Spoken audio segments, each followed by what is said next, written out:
জহরল নেহেরুর 134তম জন্মদিন উপলক্ষে ত্রিপুরা প্রদেশ কংগ্রেসের উদ্যোগে বিভিন্ন অনুষ্ঠানের আয়োজন করা হয়। প্রথমে জাতীয় পতাকা, দলীয় পতাকা উত্তোলন সহ পণ্ডিত জহরল নেহেরুর প্রতিকৃতিতে মাল্যদান করলেন কংগ্রেস সভাপতি আশিস কুমার সাহা, বিধায়ক সুদীপ রায় বর্মন সহ অন্যান্য নেতৃত্বরা।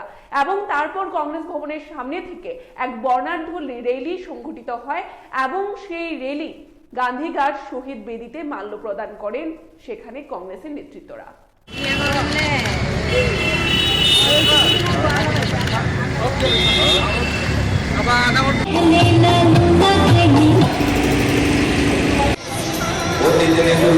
সুন্দর শোভাযাত্রা ধীরে ধীরে আপনাদের সামনে দিয়ে এগিয়ে চলেছে। প্রিয় নেতা বিধায়ক সুদীপ রায় আজকের এই শিশু দিবসের শোভাযাত্রার সূচনা করলেন। আশিসবাবু সবটাই বলেছেন, আমি শুধু একটা অ্যাড করতে চাই।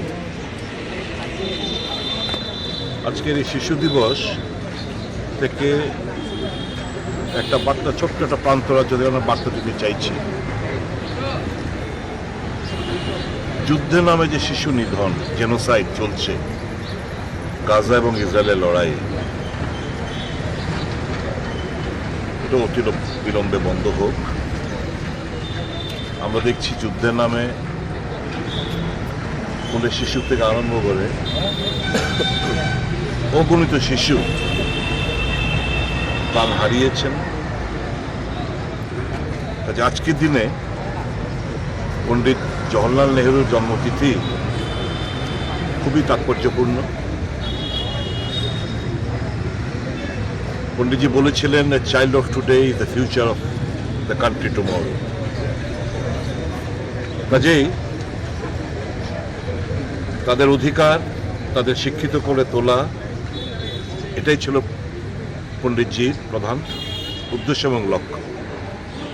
সেদিকে বিচার করতে গেলে এই যে অগণিত শিশু গাজা এবং ইসরায়েলের যুদ্ধে যে মারা যাচ্ছে, তারা তো এই কলি মানে ব্লুম, ফুলের সঙ্গে নেহেরু তুলনা করতেন। এই ফুল ফোটার আগে কলি ঝরে পড়েছে। খুবই দুঃখজনক ঘটনা। প্রত্যেকটি মানুষের এই পৃথিবীতে যারাই বসবাস করেন এটা কোনোদিনই মেনে নিতে পারবেন না যে যুদ্ধের নামে চলছে শিশু নিধন। অবিলম্বে ভারতবর্ষের একটা ছোট্ট একটা প্রান্ত রাজ্য থেকে আমরা এই বার্তা দিতে চাই,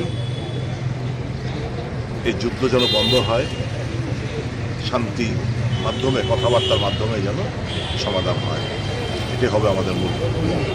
এই সরকার প্রতিষ্ঠিত হওয়ার পর দেখা যাচ্ছে জওহরলাল নেহরুর জন্মদিনে শিশু দিবসের যে প্রোগ্রামটা, সেটা আস্তে আস্তে সেই বিষয়ে দেখুন, ইতিহাসের পান্না থেকে এরা যতই প্রচেষ্টা নিক, পণ্ডিত জওহরলাল নেহরুকে মুছা যাবে না।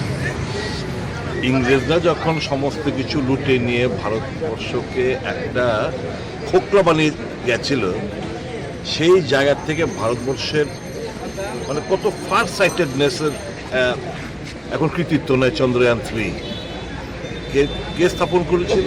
পণ্ডিত জওহরলাল নেহরু। প্রত্যেকটি যে ভিত, ভারতবর্ষের যে উন্নয়নের যে ভিত, সেগুলো IIM, IIT, all India institute of medical science থেকে শুরু করে সব কিছুই তো পণ্ডিত জওহরলাল নেহরু করে গেছে। কাজেই এরা যতই কৃতিত্ব করার নেওয়ার চেষ্টা নিক, ভারতবর্ষের মানুষ জওহরলাল নেহরুকে ইতিহাসের পান্না থেকে বুঝতে পারবে না। হ্যাঁ, এদের মানসিকতা নগণ্য ছোট মানসিকতা, সেটার পরিচয় দিচ্ছি, অন্য কিছু।